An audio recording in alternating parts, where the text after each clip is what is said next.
Sebetulnya perlu nggak sih anggaran ratusan T loh ini MBG? Gak perlu. Kenapa bang? Kalau fokus, mungkin nggak butuh 335 triliun. Paling mentok ya. 60 T ya. Oh itu kebanyakan. Izin 15 yayasan tadi apa ya? Ini yayasan-yayasan yang terafiliasi ke Ijo dan Coklat lah. Ini kalau program ini gagal sebetulnya secara politik itu yang paling kena siapa bang? Ya Prabowo. Dia akan di... Seharusnya dia kan tahu itu kan? Oh ya gini, sebelum Kopdesnya beroperasi, sebelum MBG makin ditambah, makin ekspansi, harusnya sekarang cut off.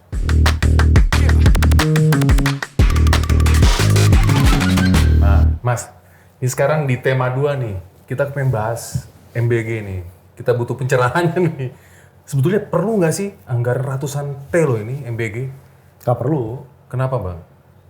Satu boros, buang-buang anggaran, korupsi udah pasti. Tapi masalahnya kalau mau serius nuntasin masalah gizi, harusnya nggak semua sekolah swasta, sekolah negeri itu dapat ompreng MBG. Fokus aja daerah-daerah miskin, daerah-daerah 3T ya. Ujung-ujungnya itu kalau fokus, mungkin nggak butuh 335 triliun. Paling mentok ya. 60 T ya. Oh itu kebanyakan. Malah Gitu ya. Saya Iya. pernah baca studi itu 60 T. Iya. Bahkan Cukup kalau- untuk semua. Kalau kita 30 T aja, itu teman-teman yang ada di Papua, itu mungkin bisa dapat satu porsinya ya. Nggak apa-apa sekalian tuh bikin 30.000 per ompreng. Tapi 30.000 per ompreng, itu di gunung-gunung dapat. Makanya kita cek nih, banyak dapur-dapur MBG, itu ngumpulnya di Jawa. Paling banyak tuh di Jawa Barat. Kenapa nggak mau pada buka dapur di tempat yang orang miskinnya, harga-harga bahan pangannya tinggi? Tinggi Nah, gitu ya. nggak mau gitu karena emang konsep MBG dari awal lebih mirip kayak project daripada program pengentasan masalah gizi. Jadi ada logika hitungannya nih Mas, saya pernah baca. Katanya untuk makanannya itu sendiri hanya 6,5%. Iya. Untuk mendeliver 6,5%, cost-nya adalah sisanya. Cuman 3,5 itu benar apa enggak sih? Makin nyata dong, makin benar karena operasionalnya jadi operasional yang nggak masuk akal. Contohnya adalah operasional soal kaos kaki, operasional soal kendaraannya, motor ya, ada Apalagi tablet waktu semir. itu, Semir. Terus banyak apalagi yang itu ya? aneh-aneh. Zoom kalau nggak salah sampai berapa miliar gitu. Iya, Udah iya. ngapain? Artinya MBG ini memang salah desain sejak awal. Dan saya selalu nanya, MBG ini apa sih yang mau didorong? Kalau di negara lain MBG itu bukan hal baru, tapi kalau di Tiongkok MBG itu menggabungkan teknologi dan uji coba. Di Jepang orang tuh diajarin untuk nunduk-nunduk ke mereka yang masak dan bantuin cuci piringnya. Anak-anak TK tuh ada MBG-nya juga. Se- Ya kan? Ya, sejauh ini MBG berhasil atau gagal sih menurut kacamata Mas? Kalau kita lihat gagal. Total. Gagal total. Makin miskin daerahnya, makin sedikit dapurnya. Itu temuan kita. Risetnya begitu. Loh kok malah terbalik sih? Iya. Karena tadi, kalau makin dia daerah-daerah yang miskin, margin keuntungan dari dapurnya makin kecil. Tipis. Nah ini kan malah diperbanyak lagi nih, ke lapas lah, udah gitu ke Difabel. kampus. Iya, Nah itu kampus. gimana tuh kan? Nah itu ke kampus tuh pertanyaannya, kampus ini ngapa fungsinya? Ngapain dia buka dapur MBG? Kalau dosen disuruh ngawasin dapur, Iya. dosen ekonomi suruh ngawasin dapur, dosen psikologi ngurusin dapur, yang ngajar siapa? Benar juga ya. Jadi beralih dari pendidikan ke pemberi makanan ya. Ya, terus dia bilangnya pengabdian katanya.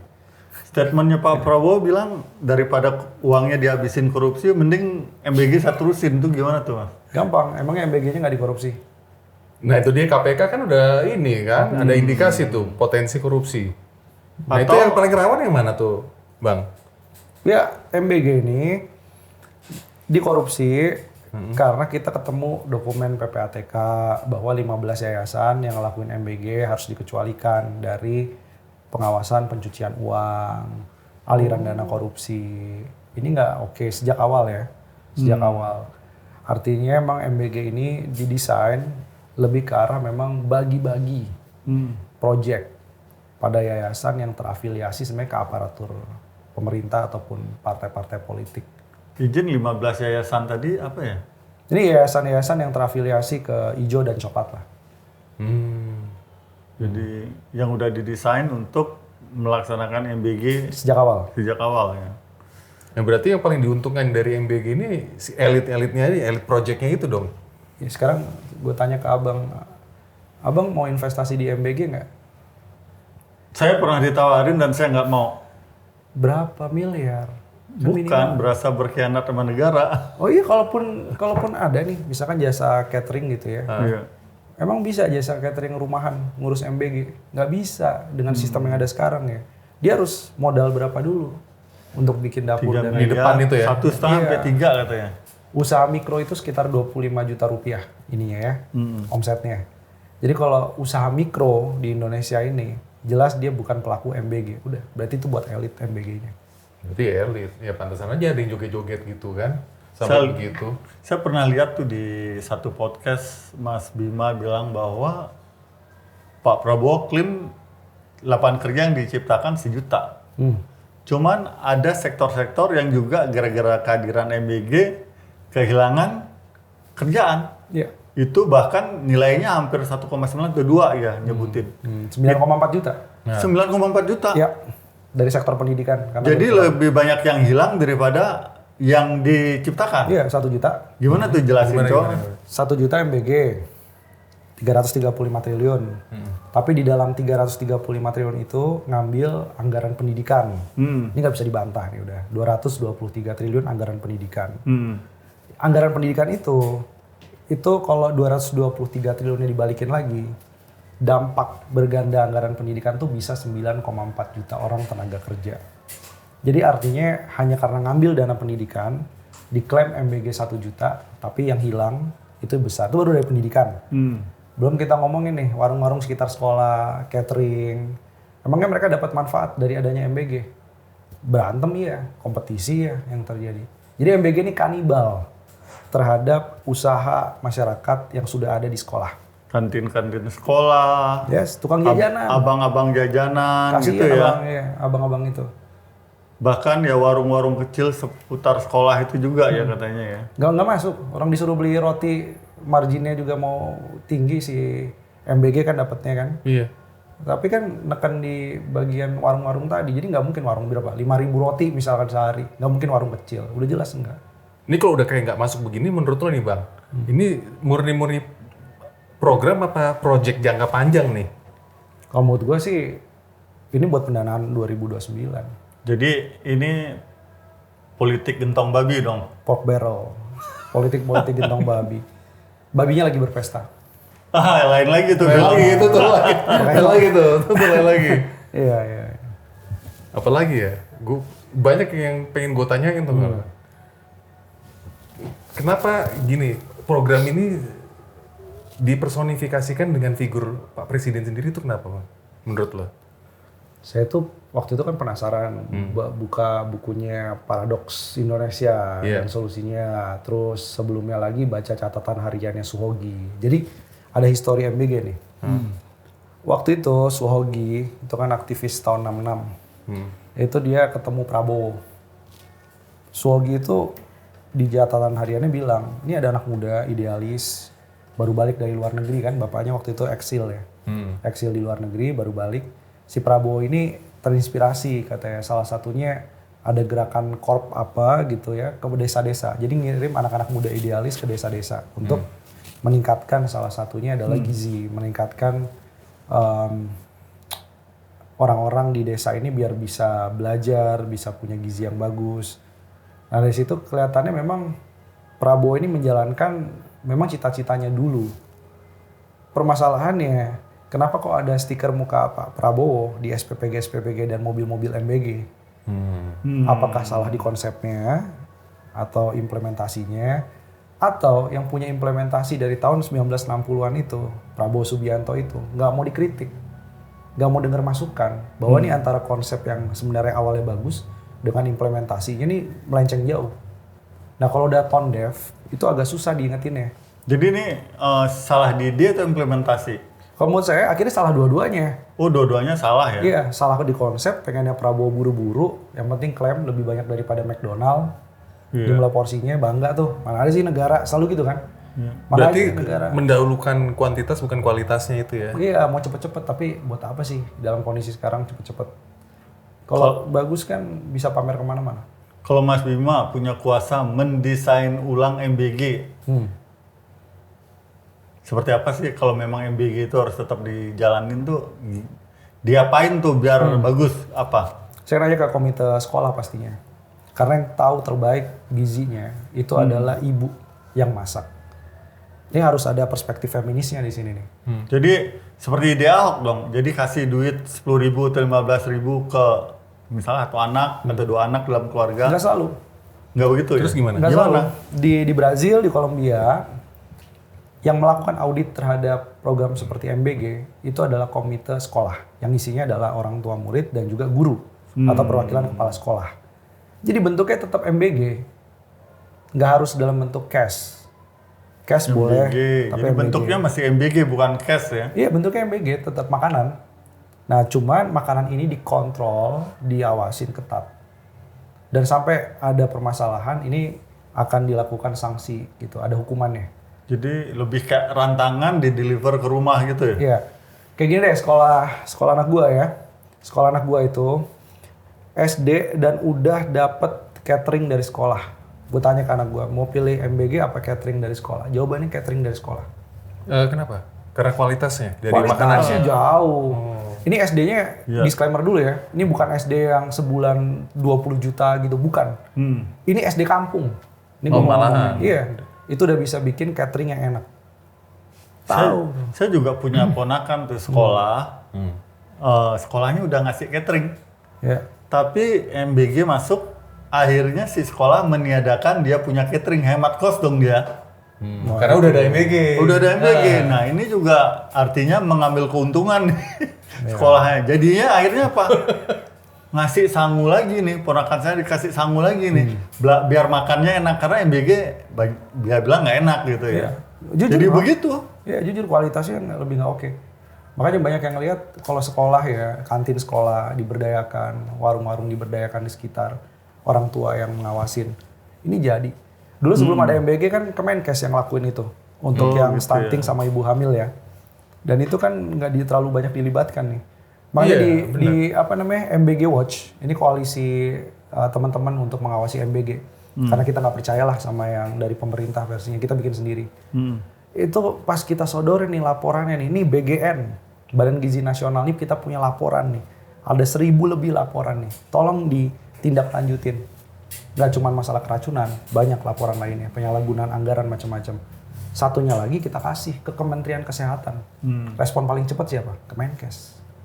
Kemenkes dilibatin nggak secara efektif di dalam MBG? Enggak. Dan Harusnya. BPOM juga kan nggak dilibatin BPOM kan? Iya, gimana ngecek itu kandungan apa Iya. gitu. Yang disuruh nyicip makanya gurunya dulu tuh. Iya. Iya. BPOM-nya kemana? Iya. Oke, ini karena Mas juga peneliti di bidang apa ya, fiskal, perekonomian. Apakah program sebesar MBG ini masih rasional nggak sih dilaksanakan dengan situasi negara yang lagi begini fiskalnya? Duitnya nggak ada. Nah, terus gimana? Ya maksa kan berarti.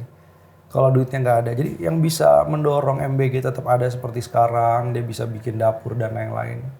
Sekali lagi karena ada yang masih ngasih pinjaman utang. Kalau ngandelin dari pajak udah mungkin nggak bakal nutup. Jadi MBG-nya pilihannya ini sekarang ini akan ada pilihan berat nih. Jadi bulan-bulan Juni, Juli, kalau terus begini, harga minyaknya masih tinggi, kebutuhan subsidi BBM-nya juga masih tinggi, maka akan ada pilihan. MBG maksa begini terus jalan ya, nggak dengerin saran-saran dari yang lain. Ini akan kepentok sendiri. Ini nggak ada obat udah. Obatnya satu, MBG-nya harus dirasionalisasi. Ekstrim. Ada yang udah dikurangin kan? Jadi beberapa 4 hari titik ya itu. katanya. Nggak efektif, itu nggak efektif. Oh ini Terus jadi harus gimana? gimana? Rombak total model MBG-nya. Jadi kita ke pertanyaan awal, siapa sih yang butuh intervensi gizi? Kalau itu belum dijawab, masih begini aja, oh dikurangin harinya. Mau dikurangin jadi cuma 1 hari ya dalam seminggu ya. Masalah MBG nggak selesai. Rating utang kita bisa di downgrade. Rupiah kita akan makin melemah. Nah ini kan semua lagi kita di situasi menunggu apa beberapa hari ke depan kita bakal dapat apa yang MSCI gitu ya. Kondisi kita akan lebih parah lagi mungkin ya. Di MSCI itu kan masalah transparansi di saham. Betul. Itu udah satu hal tuh ya. Tapi satu hal yang lain adalah lembaga rating utang. Dan juga banyak yang sudah melihat, waduh naruh uang di Indonesia dengan kondisi bebal banget nih. MBG-nya makan APBN besar nih. Karena kalau terjadi sudden shock, terjadi tekanan ekonomi yang mendadak, kita nggak bisa perkirakan kan ekonomi ini tekanannya seberapa besar. Ini dijaga tapi kan kestabilan semu. Mereka akan cek duit lo di kantong tinggal berapa Pak Purbaya. Itu yang jadi pertanyaan. Jadi jangan ngomong kayak uangnya ada, uangnya aman, nanti akan ada yang nyerap surat utang kita, nanti pendapatan dari mana-mana masih ada. Enggak, sekarang nanya, uangnya ada nggak beneran di berangkas? Itu kan indikatornya tuh bukan naik 8% malah turun 8 kilo kan. Itu stres lagi. Mau nggak mau Pusing nih, lah. saya lihat style Pak Purbaya agak berbeda setelah lama jadi Menteri Keuangan, agak berbeda juga ya. Harus memberi, ya satu sisi harus mengungkapkan kebenaran, di satu sisi harus memberi ketenangan. Jadi membalance ini saya lihat seperti itu sih beliau sekarang berbicara. Walaupun badannya kurus sekarang ya. Sakit pinggang. dia boleh ngomong uangnya ada dan lain-lain. Tapi kan secara tekanan kan. Iya, itu berat banget itu tekanannya kelihatan. Uangnya ada tapi gemeter. Ya kita doain lah Pak Purbaya sehat selalu ya. Sehat lalu ya Pak. Ini kalau program ini gagal sebetulnya secara politik itu yang paling kena siapa Bang? Prabowo. Dia akan di. Seharusnya dia kan tahu itu kan. Oh ya gini. Ini saya kira kondisi Pak Prabowo juga harus hati-hati ya. Dapur. Kita belum ngomong Kopdes Merah Putih. 88.000 desa. Iya. Dapur berapa? 19.000 dapur SPPG. Kalau programnya nggak jalan, dia akan pasti pegawai-pegawai dapur gimana? Berarti layoff. Banyak dapur yang tutup. Ini siapa yang mau tanggung jawab? Tadi klaim 1 juta lapangan kerja, pertanyaannya adalah, kalaupun bisa ya nyerap 1 juta lapangan kerja, bertahannya sampai kapan 1 juta lapangan kerja? Sampai akhir tahun? Sampai tahun depan? Dengan kondisi APBN yang ada sekarang, berat Pak. Apa udah di posisi terjepit nih Pak Prabowo? Artinya di satu sisi kalau batal, masyarakat juga yang rugi kan yang udah berinvestasi. Iya, maksudnya no point of return. Point of no return. Sebelum Kopdesnya beroperasi, sebelum MBG makin ditambah, makin ekspansi, harusnya sekarang cut off. Kalau dalam saham kan Atau cut loss gitu. penundaan dulu lah sampai batas waktu yang belum ditentukan. Iya, kita kan selalu tuh bilang tuh moratorium dulu. Moratorium. Nambah SPPG baru, benerin yang ada sekarang. Tapi juga tadi Dari intuisi Anda nih, akan melakukan itu nggak Pak Presiden nih? Nanti nih? kayaknya sih sekarang belum Bulan-bulan ada ke depan tuh. nih? Belum ada tuh. Wow. Saya khawatir kayak orang ini ya, jantungan. Wow. Jadi begitu ada tekanan ekonomi, rupiahnya terus ambles, orang udah ngingetin gak didengerin juga, oh iya ya, ini saatnya moratorium, tapi pasar udah nggak percaya. Jadi ini beliau akan ambil dua aja nih pilihannya menurut saya. Koreksi ya. Apakah akan ambil rasionalitas atau politis? Itu aja. Betul nggak? Iya, cuman buat apa ngebelain program? Kalau jadi Prabowo ya, Iya. kalau bisa ngasih tahu ke Prabowo langsung ya, buat apa bikin program yang udah nggak rasional sejak awal, sejak penganggaran, anggarannya terlalu besar. Sementara banyak kebutuhan lain yang lebih prioritas. Ini kan merugikan politik. Jadi saya ngeliat approval rate, mau approval rate-nya 90%, yang namanya sudden shock, itu nggak bisa dijawab kalau nggak melakukan perbaikan anggaran. Sudden shock. Tutup Iya. langsung gitu ya? Government shutdown lah. Government shutdown, oke. Bukan yang kayak di US. Kalau di US kan diblokir senat. Ini maksudnya tuh layanan publik stop. Mana mungkin gitu, karena ini program andalannya beliau kan. Ya, makanya Iya kan, gila loh. Iya, tapi kita bantu kan. Maksudnya bantunya Iya. gini, Pak, nggak apa-apa MBG, tapi MBG model kayak gimana? Diskusi itu nggak pernah ada. Pertanyaan Anda ini, apakah dengan misalnya beliau harus telan pil pahit, dihentiin nih MBG, backfire nggak buat beliau di 2029? Oh, kalau MBG-nya baik ya, justru. Amin. Sekarang kan kondisi fiskal kan udah memaksa nih. Iya, justru itu. Kalau dia bisa pakai rem mendadak, handremnya diambil gitu ya, bilang, oh ya, gue sadar, mohon maaf rakyat Indonesia, ini kita akan usut semua soal penyalahgunaan MBG dan MBG-nya akan di stop dulu sementara. Itu menurut gua justru akan saving dari sisi politik dia. Tapi kalau nggak melakukan itu, ya dia masuk ke jurang sendiri, mahal harganya. Masalahnya masuk ke jurangnya, jurang fiskal, jurang moneter ini nggak cuma dia sendiri. Ini Dan cost-nya kabinetnya. Ini cost-nya lebih kita gede semua lagi ya. nanti yang kena. Iya. The whole nation ya. Tapi bingung juga nih, kan udah dikasih warning nih berkali-kali. Kalau emang orang yang nggak mau berubah gimana? Ibaratnya dokter nih ngasih resep, pasiennya nggak berubah. Ya salah sendiri kan pasiennya makin sakit. Kalau Mas Bima dikasih kesempatan nih ke istana untuk memberikan warning. Pandangan-pandangan. Pak, nih warning nih Pak, bahaya begini nih, mau nyampein apa sih sama Pak Prabowo nih? Udah ada Bang Rocky kemarin kayaknya di sana. Gua nggak tahu dia ngapain nih di sana. Ya jadi. Ini dalam segi ekonomi dong. Ya. Nah, sini nih Mas, Iya, pesan ke Pak Prabowo nih. Jadi Pak Prabowo, udahlah kembali ke jalan yang benar. Uangnya nggak ada. Jadi jangan sok-sokan bilang uangnya ada. Dan MBG ini jadi proyek yang kalau dibenerin, Bapak untung, selamat dunia akhirat, selamat APBN, moneter juga. Tapi kalau terus dilanjutin model kayak sekarang, mungkin sebelum 2029, Bapak harus bersiap-siap menanggung konsekuensinya. Serem Itu banget tuh ya. Itu serem juga tuh ya. Harus benar-benar beliau pertimbangkan ya. Semoga ini masuk ke rasionalisasi beliau ya. Ya. Saya nggak tahu. Artinya dari beberapa interview di sini, podcast, artinya Katanya dia dengerin podcast kan, full. iya. Ya kan? Tapi kan Nggak masalahnya tahu didengar nggak kan gitu, atau hanya sebentar selalu kan. Kita berpodcast tuh rata-rata pembicara tuh dasarnya lah kecintaan terhadap negeri ini sih bro ya. Iya. Cinta negeri ini bersuara. Untuk bersuara aja kan ada resiko gitu kan. ya. Jadi ya saya yakin Mas Bima juga bersuara. Teriak-teriak begini kan pasti resikonya gede banget. Ada ngeri-ngerinya juga kan. Nah semoga dilihat dari sisi positif ya. Ya. Jadi bukan karena membenci gitu, nggak kebijakan salah. Penumpang di belakang takut kecemplung jurang juga nih. Iya. Tuh kita kurang baik apa kan riset Iya. semuanya bisa dipakai buat pengambilan kebijakan. Jadi dulu ingat saya dikasih tahu sama almarhum Riza Ramli kan. Riza Ramli dulu pernah punya lembaga namanya Ekonit zaman Soeharto. Iya, pernah saya baca. Pernah kan? Iya, zaman dulu banget. Zaman Ya dulu tuh. udah. Jadi Iya. Soeharto sebelum ketemu menteri-menteri teknisnya dia baca dulu tuh laporannya Riza Ramli. Buat dijadiin apa? Bahan pembanding. Jadi menteri udah gemetaran tuh ketemu Soeharto. Ini Soeharto tuh masalah. Ada permasalahan serius. Tapi maksudnya ini kita ngelihat leadershipnya ya. Dari Iya, sisi dia nanya ke menterinya itu pakai bahan dari orang di luar. Dia baca. Katanya Prabowo ini kan suka baca buku, baca laporan. Riset tuh nggak kurang-kurang deh riset soal MBG, soal Kopdes. Masalahnya risetnya ini dipakai nggak sih sama dia untuk men-challenge, untuk bilang ke menteri-menterinya, nih riset dari Selios, MBG nggak tepat sasaran, ganti dong ini.